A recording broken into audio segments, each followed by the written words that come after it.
Hello friends, welcome back to my YouTube channel build your base. इस video में हम आज क्रिस्पर टेक्नोलॉजी के बारे में पढ़ेंगे। क्रिस्पर टेक्नोलॉजी का हम बेसिकली यूज़ जीनोम एडिटिंग के लिए करते हैं। तो यहाँ पे इस वीडियो में हम ये समझेंगे कि इसका यूज़ क्या है, ये कैसे वर्क करता है और इसमें जो न्यू रिसेंट डिस्कवरीज हैं वो कौन कौन सी है वो हम यहाँ पे इस वीडियो में डिस्कस करें। क्रिस्पर, ठीक है। सबसे पहले तो क्रिस्पर की जो डिस्कवरी हुई थी वो 2012 में हुई थी और इसका जो काम होता है वो होता है प्रिसाइज जीन एडिटिंग का। जो प्रिसाइज जीन एडिटिंग हम करते हैं उसको हम इंट्रोड्यूस करते हैं टारगेटेड डीएनए में by using a reprogrammable characteristic of the CRISPR system. ठीक है। CRISPR stand for clustered regularly interspace short palindromic repeats. ठीक है। ये एक ऐसी रिवोल्यूशनरी जीन एडिटिंग टेक्नोलॉजी है जो कि साइंटिस्ट को अलाउ करती है एक प्रिसाइज चेंजेस करने में ऑर्गेनिज्म के डीएनए में। बेसिकली हम यहाँ पे जो ऑर्गेनिज्म का किसी भी ऑर्गेनिज्म के डीएनए में चेंजेस करते हैं, उसके जीन्स को एडिट करते हैं, वो काम हमारा इसके क्रिस्पर के थ्रू किया जाता है। ठीक है। अब ये होता कैसे कैसे कैसे इसका वर्क प्रोसेस आगे बढ़ता है वो हम अभी आगे डिस्कस करते हैं।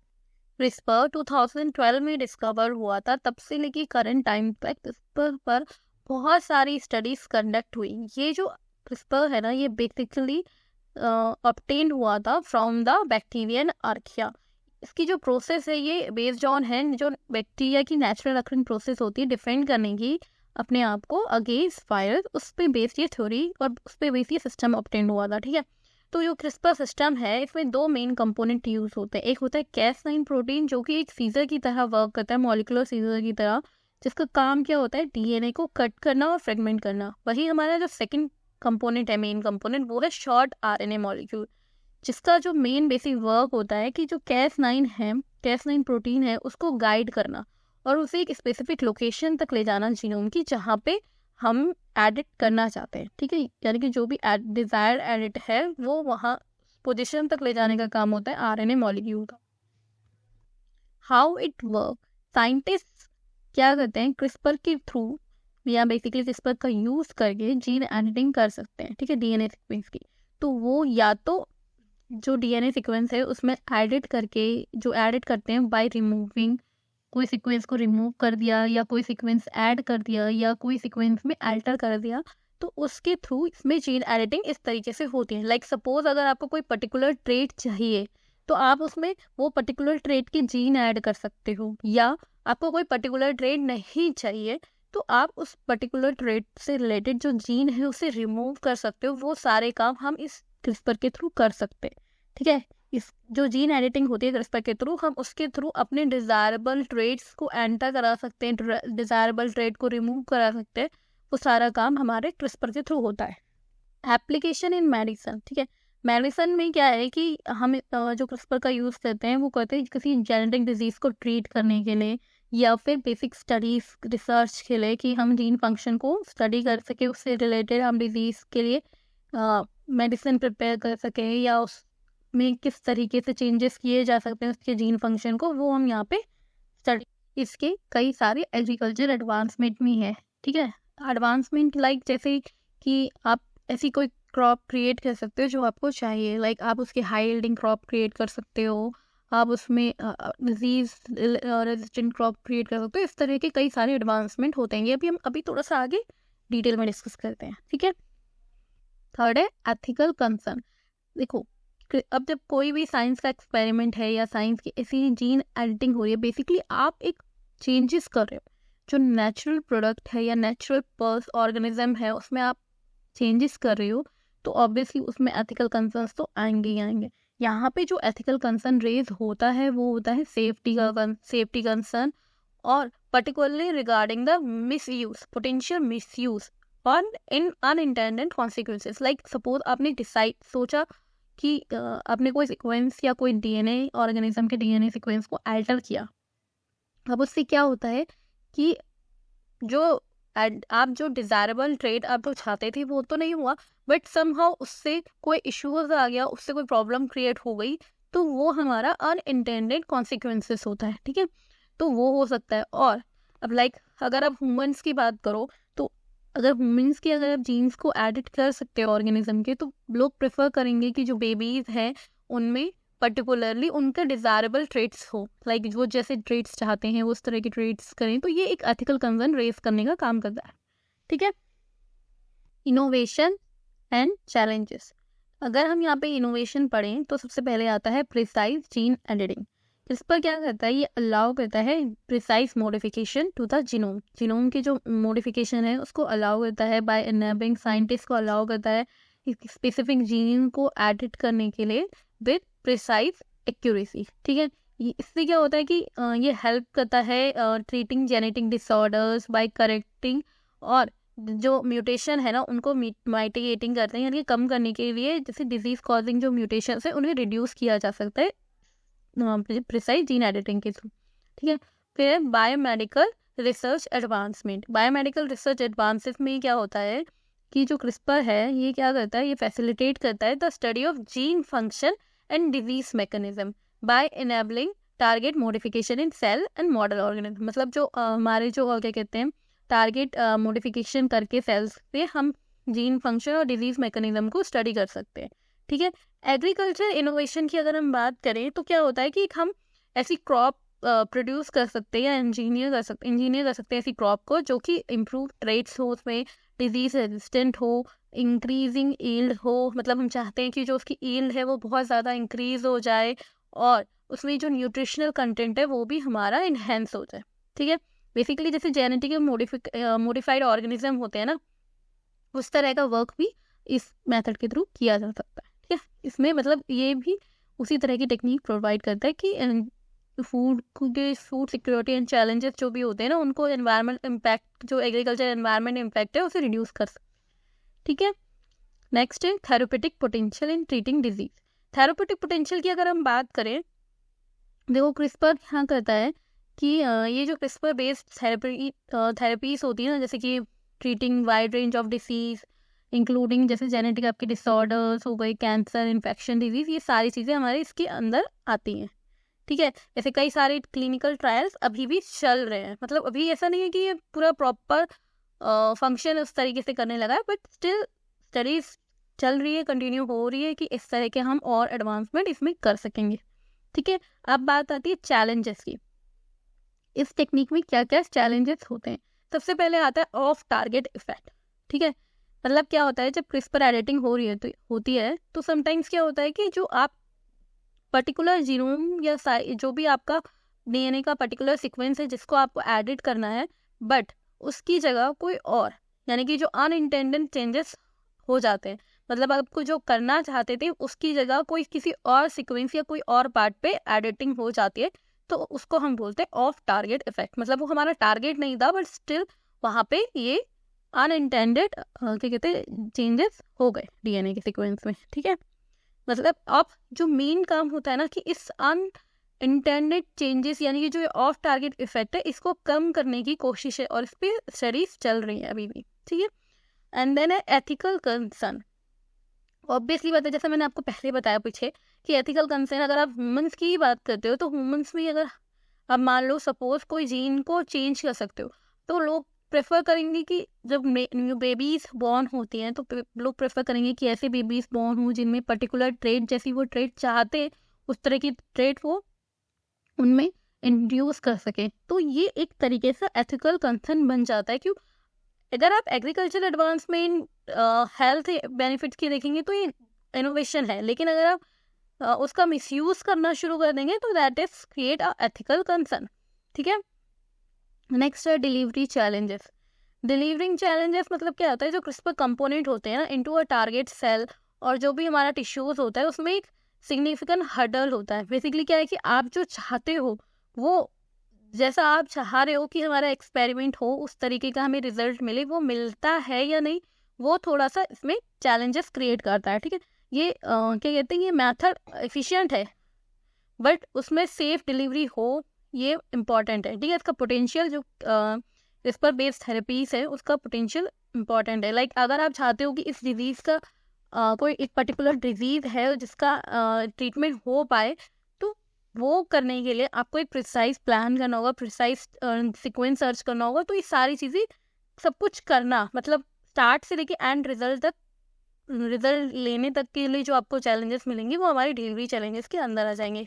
ठीक है, लॉन्ग टर्म इफेक्ट देखो, जो क्रिस्पर मेथड के जो कॉन्सिक्यूस होते हैं ना जीनोम एडिटिंग में, वो अभी तक कोई भी फुल्ली नहीं समझ पाया। ठीक है, तो हो सकता है कुछ चेंजेस कोई पोटेंशियल रिस्क को इंक्रीज कर सकता है। मतलब सपोज अगर आपने कोई चेंज किया किसी पर्टिकुलर जीन में, तो हो सकता है कोई रिस्क इंक्रीज हो जाए, उसके पोटेंशियल जो रिस्क है वो क्रिएट हो जाए, या उसके इम्यून रिस्पॉन्स या जो जेनेटिक चेंजेस हैं वो थोड़े से डेंजरस हो सकते हैं। ठीक है, क्योंकि आप अभी तक प्रॉपर स्टडी नहीं कर रहे हैं इस पे। ठीक है, अभी इस पे चल रही है स्टडी, तो अभी ये भी हमारा एक तरह का रिस्क फैक्टर हो सकता है, चैलेंजेस हो सकता है। ठीक, अब आता है intellectual property dispute.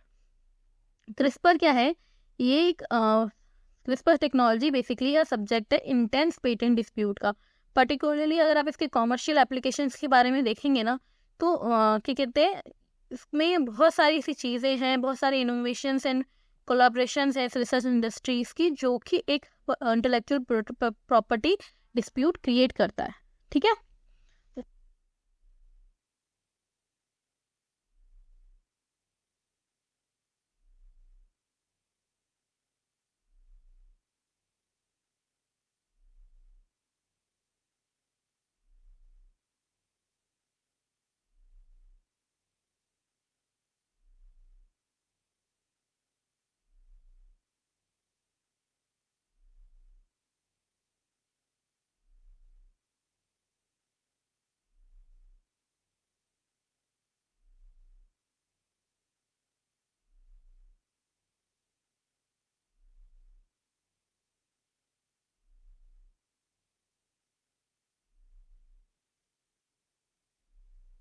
Future possibilities, CRISPR की कौन कौन सी फ्यूचर पॉसिबिलिटीज है कि ये चीज़ें हो सकती हैं।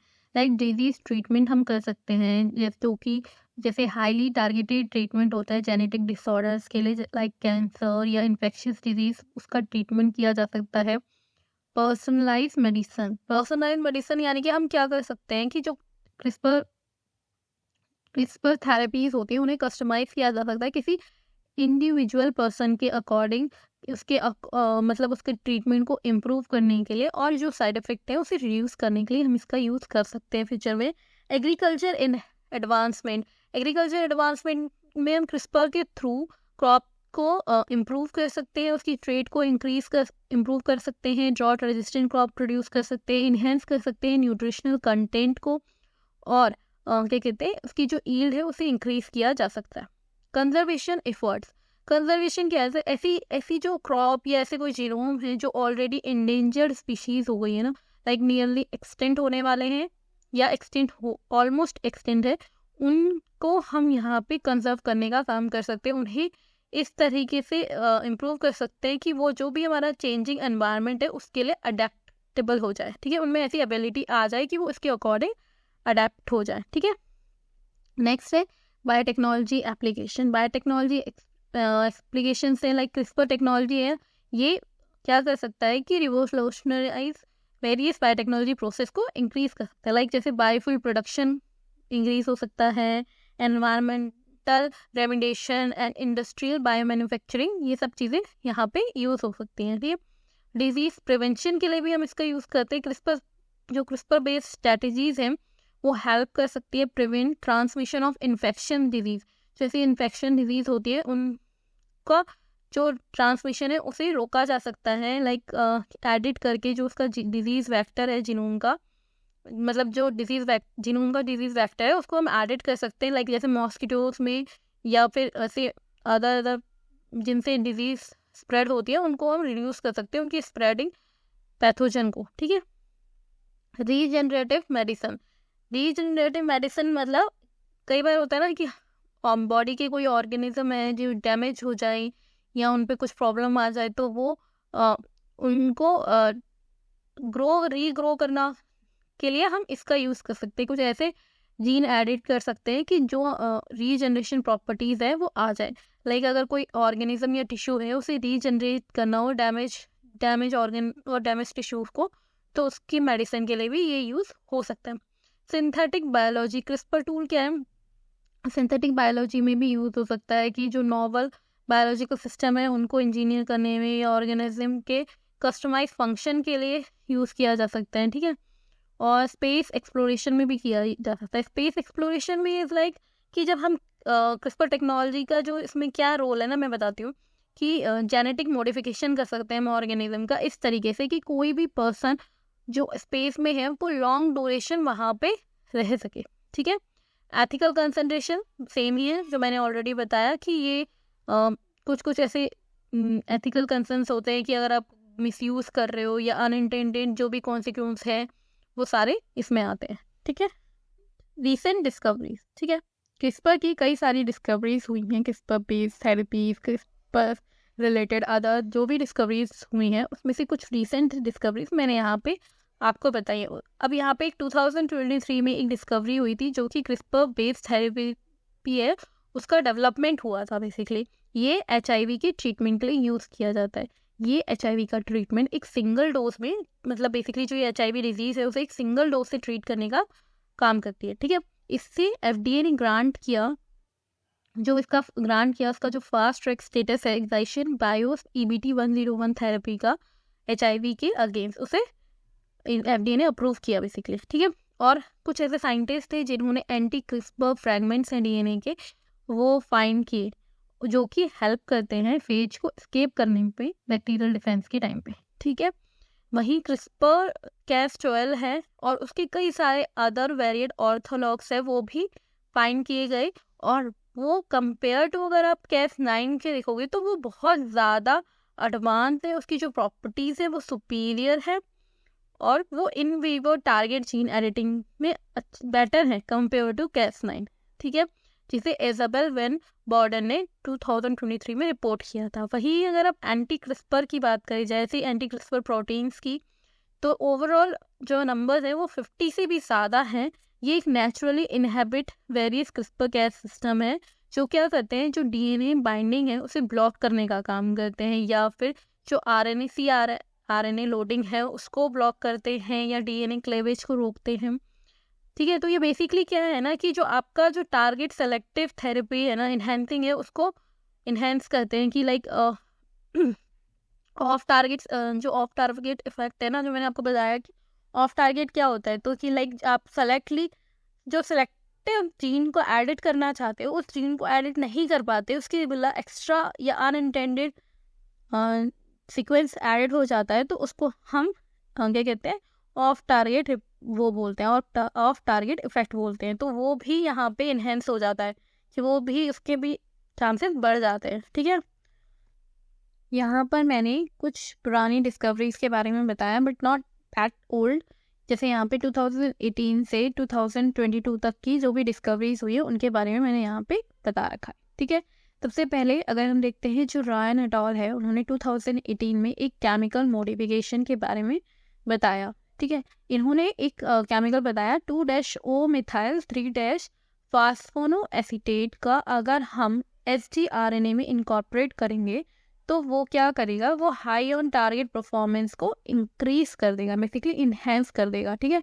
तो ये काम इन्होंने 2018 में बताया। वही कुछ साइंटिस्ट या रिसर्चर यूनिवर्सिटी ऑफ टेक्सास के ऑस्टिन के, उन्होंने डेवलप किया सुपरफाई Cas9 जो कि 4000 फोल्ड रिड्यूस करता है ऑफ टारगेट कटिंग को, ठीक है, कंपेयर टू अगर आप देखोगे जो हमारा वाइल्ड टाइप Cas9 है उसके कंपैरिजन में। तो ये भी काफ़ी अच्छी डिस्कवरी थी, काफ़ी अच्छी डेवलपमेंट थी बेसिकली, ठीक है। इसके अलावा कुछ और RNA मॉडिफिकेशन मेथड्स को बताया नईम एट अल ने। इन्होंने बताया कि अगर जो RNA की जो GC कंटेंट है उसको एडजस्ट कर दिया जाए, या फिर जो sgRNA की लेंथ है उसमें वो चेंज किया जाए, तो हम ऑफ टारगेट इफेक्ट को कम कर सकते हैं क्रिस्पर जीन एडिटिंग के टाइम पे। तो पहले तो ऑफ टारगेट इफेक्ट आपको पता चली गया होगा, इतने टाइम से हम पढ़ रहे हैं। तो बेसिकली क्या है ना कि जो मान लो एक जीनोम है, उस जीनोम में आपको कोई पर्टिकुलर टारगेट पोजीशन पे ही कट करना है या उसे एडिट करने का काम करना है, लेकिन जो ये ऑफ टारगेट इफेक्ट होता है ना, कि इसका मतलब है कि आपने जिस स्पेस को या जिस पर्टिकुलर प्लेस को नहीं डिसाइड किया, जैसे टारगेट नहीं सेट किया, वहाँ पे भी कट हो जाना, उसको हम बोलते हैं ऑफ टारगेट इफेक्ट। तो यहाँ पे ये एक बहुत बड़ा चैलेंज है हमारे क्रिस्पर जीन एडिटिंग के लिए। तो इसको सॉल्व करने के लिए कई सारे साइंटिस्ट, कई सारे रिसर्चर्स वर्क कर रहे हैं जो इसको जितना मिनिमाइज हो सके इस इफेक्ट को वो कर उसके लिए डिस्कवरी कर रहे हैं। यहीं पे ऐसे ही देखो एक और साइंटिस्ट हैं जिन्होंने to enhance the fidelity of CRISPR-Cas9, ठीक है, उसको इन्हेंस करने के लिए CRISPR-Cas9 की फिडिलिटी को उन्होंने कई सारे ऐसे वेरिएंट है उन्हें इंजीनियर किया, ठीक है, जैसे कि ESP-Cas9, ESP-Cas9SF1 जो कि प्रूफ रीडिंग मैकेनिज्म रखते हैं और रिड्यूस करते हैं नॉन स्पेसिफिक डीएनए बाइंडिंग को। नॉन स्पेसिफिक डीएनए बाइंडिंग मतलब जो उन्हें नहीं चाहिए, पर्टिकुलर जिस डीएनए बाइंडिंग को उन्हें नहीं चाहिए उस बाइंडिंग को रिड्यूस करने का काम करते हैं और इन्हेंस करते हैं प्रिसाइजेशन इन जीनोम एडिटिंग, ठीक है, कि आप पर्टिकुलरली जिस जीन को जिस प्लेस पे एडिट करना चाहते हो वो इंक्रीज कर दे। इस तरह की चीज़ को इंक्रीज करने का काम करते हैं CRISPR-Cas9 के ये 2 वेरिएंट्स, ठीक है। और ऐसे ही कुछ और प्राइम एडिटिंग ऑफर्स या कह सकते हो प्राइम एडिटिंग डिस्कवरीज हैं जीनोम एडिटिंग की, जो कि यहाँ पे इन्होंने डिस्कवर किया ज़ुई एट अल ने 2022 में। इन्होंने क्या किया कि एक CRISPR-Cas9 का ऑफ टारगेट इफेक्ट है जो कि इनेबल हो जाता है प्रिसाइज मॉडिफिकेशन के थ्रू, ठीक है। तो इसके लिए इन्हें कोई भी डीएनए की ज़रूरत नहीं है और कोई भी डबल स्टैंडर्ड ब्रेक की ज़रूरत नहीं है, ठीक है। ये थे कुछ बेसिक रिसेंट डिस्कवरीज CRISPR के ऊपर जो कि यहाँ पे अभी हुई है, यानी कि 2018 से 2023 लास्ट तक के लिए जो भी रिसेंट डिस्कवरीज हुई है मैंने वो आपको यहाँ पे बता दी है, ठीक है। ओवरऑल अगर आपको इससे ज़्यादा कुछ पढ़ना है तो आप इसे देख सकते हैं, गूगल पे इससे रिलेटेड कुछ पेपर्स को देख सकते हैं।